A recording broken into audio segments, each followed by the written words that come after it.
अस्सलाम वालेकुम स्टूडेंट्स, उम्मीद है आप सब लोग खैरियत से होंगे। हमारी ऑनलाइन क्लासेस का आज लेक्चर नंबर 6 है। एक्सरसाइज 1.1 चैप्टर 1 चल रहा है, उसकी एक्सरसाइज है 1.1। तो आज का बेटा हमारा टास्क है क्वेश्चन नंबर 3।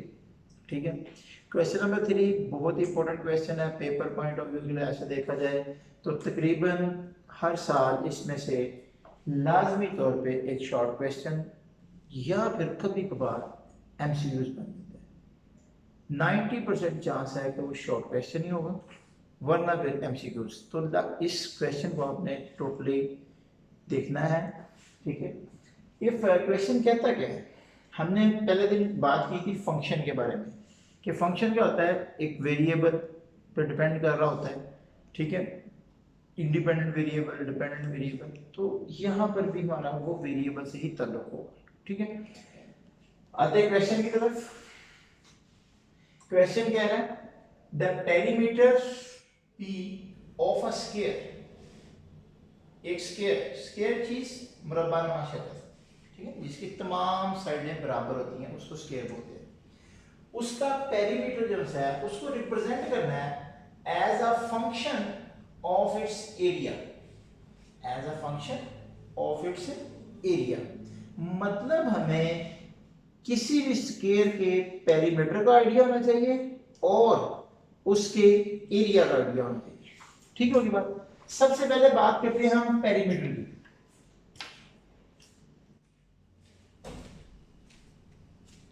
पेरीमीटर जिसको बुक वाले ने कह दिया कि पी से रिप्रेजेंट करना है। ठीक है, तो हम पेरीमीटर पी से रिप्रेजेंट कर रहे हैं। अच्छा, पेरीमीटर होता क्या है? पेरीमीटर कहते हैं किसी भी शेप की बाउंड्रीज का सम। बाउंड्री की लेंथ कितनी है, टोटल तमाम बाउंड्रीज की कितनी लेंथ बनती है। तो देखें, अगर हम इसकी लेंथ को x कंसीडर करते हैं तो 1x, फिर 2x, 3x और 4x। तो पेरीमीटर कितना बनता है स्क्वायर का? 4x। कितना बनता है जी? 4x बनता है। पेरीमीटर में दोबारा एक्सप्लेन कर दूं, तमाम बाउंड्रीज का लेंथ का सम जो होता है वो पेरीमीटर कहलाता है। तो मैंने पेरीमीटर फाइंड आउट कर लिया। अच्छा, दूसरी चीज हमें किसकी जरूरत थी? एरिया की। Area of square, that is a. अच्छा, स्क्वायर का एरिया कैसे निकाला जाता है? स्क्वायर का एरिया निकालने का फार्मूला इजीली उसकी लेंथ का स्क्वायर। तो इसकी लेंथ चूंकि मैंने पहले ही कंसीडर कर ली हुई है x, दैट मींस इसकी लेंथ क्या हो गई? x का स्क्वायर। ये दो काम तो आपने कर लिए बड़े आसानी से, क्योंकि आपको पेरीमीटर की जरूरत थी और एरिया की जरूरत थी।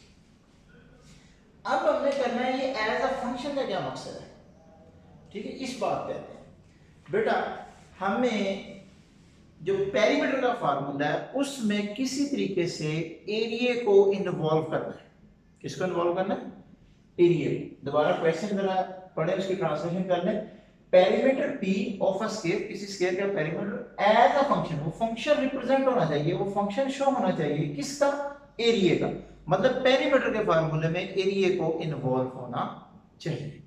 तो बच्चे उसके लिए क्या करना है, एक छोटा सा ट्रिक बता देता हूं। ये एज अ फंक्शन के बाद जो सी भी चीज आ रही होगी, एरिया आ रहा है, पेरीमीटर आ रहा है, वॉल्यूम आ रहा है, सर्कमफ्रेंस आ रहा है, व्हाटएवर जो भी आ रहा है, एज अ फंक्शन के बाद उसमें से आप इंडिपेंडेंट वेरिएबल की वैल्यू फाइंड आउट कर दें और उसको दूसरे जो भी चीज होगी, पेरीमीटर होगा, स्क्वायर होगा, सर्कमफ्रेंस होगी या वॉल्यूम होगा, उसमें क्या कर दें? पुट कर दें। तो यहां से x की कीमत निकालते हैं। इसको 1 कह लें, इसको 2 कह लें, तो फ्रॉम नंबर 2। ठीक होगी बात। x is equal to a is equal to x square, तो यहां से x is equal to a का स्क्वायर, a का स्क्वायर। इस कीमत को नंबर 1 में क्या कर दें? पुट कर दें। Put in number 1, p is equal to 4 और x की जगह क्या आ जाएगा? a का स्क्वायर रूट।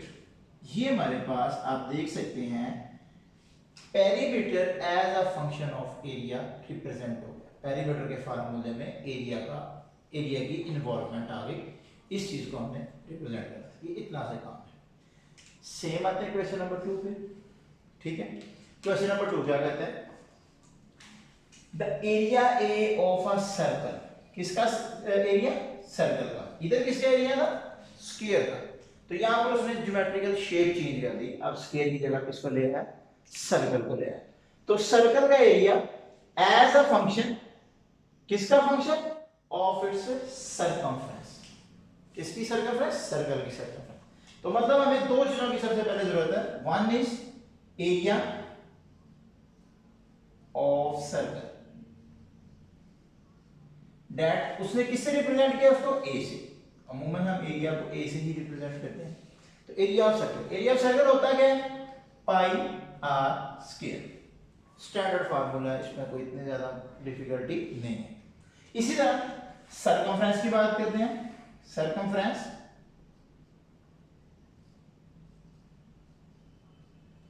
ऑफ सर्कल, उसको किससे रिप्रेजेंट कर रहा है? सी से। वो कर रहा है तो ठीक है, वरना वैसे भी आप खुद से भी सी से रिप्रेजेंट करेंगे। ठीक है, सर्कमफ्रेंस इज सी। सर्कमफ्रेंस का क्या फार्मूला होता है? सर्कल की सर्कमफ्रेंस होती है 2 pi R. 2 pi R. Okay होगी बात? ये नंबर 1 इक्वेशन, ये नंबर 2 इक्वेशन। ट्रिक मैंने यहां पर भी आपको बताया था, एज अ फंक्शन के बाद जो चीज आएगी उसमें से इंडिपेंडेंट वेरिएबल की वैल्यू फाइंड आउट कर दें। तो अब एज अ फंक्शन के बाद कौन आ रहा है? सर्कमफ्रेंस, मींस ये नंबर 2 सर्कमफ्रेंस ऑफ सर्कल। इसमें इंडिपेंडेंट वेरिएबल कौन बनता है? आर। 2 भी कांस्टेंट है, पाई भी कांस्टेंट है, तो आर बचता है। तो from number 2 r is equal to c over 2 pi। ये उधर मल्टीप्लाई हो रहा है, इस साइड पे क्या हो जाएगा? डिवाइड हो जाएगा। इस r की कीमत को क्या करेंगे? पुट कर देंगे इन 1। Put in number 1।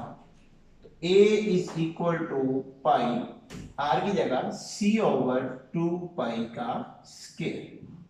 तो जो फाइनल बन जाएगा पाई सी स्क्वायर ओवर 4 पाई स्क्वायर, जो कैंसल आउट हो गए, लास्ट हमारे पास आंसर यूं कन्वर्ट हो जाएगा, एरिया इज इक्वल टू ये पाई से पाई क्या हो जाएगा? कैंसल आउट हो जाएगा, सी स्क्वायर ओवर 4 पाई। तो ये देखें, एरिया के फार्मूले में सर्कमफ्रेंस की इन्वॉल्वमेंट यही आपने शो करनी थी। The area of a circle as a function of circumference. ठीक होगी बात? मतलब ये था कि हमने एरिया के फार्मूले को डिपेंड करवाना है किसके ऊपर? सर्कमफ्रेंस के ऊपर। ये टोटल उसका खुलासा है कि एरिया के फार्मूले को डिपेंड करवाना है किस पे? सर्कमफ्रेंस ऑफ द सर्कल पे। पहले वो किस पे डिपेंड कर रहा था? पहले वो आर पे डिपेंड कर रहा था। इंडिपेंडेंट वेरिएबल को हमने क्या करना था? चेंज करवाना। आ जाएंगे तीसरे क्वेश्चन के ऊपर, third part, volume we of a cube. तो ये बेटा मैंने एक क्यूब बनाया, उसकी बात कर रहे हैं। क्यूब आपके सामने बना हुआ, 1 2 3 4 5 6 साइडेड फिगर होती है क्यूब। उसका वॉल्यूम है, उसको क्या रिप्रेजेंट करना है? As a function of its area of its base. उसके बेस का एरिया, ये है जी बेस। वन साइड, इसको मैं जरा हाईलाइट कर लूं तो ये उसकी क्या बन रही है? बेस। इसके हमने एरिया का फार्मूले में उसको क्या करना है? डिपेंड करवाना है। चलिए, तो सबसे पहले बात करते हैं वॉल्यूम ऑफ अ क्यूब।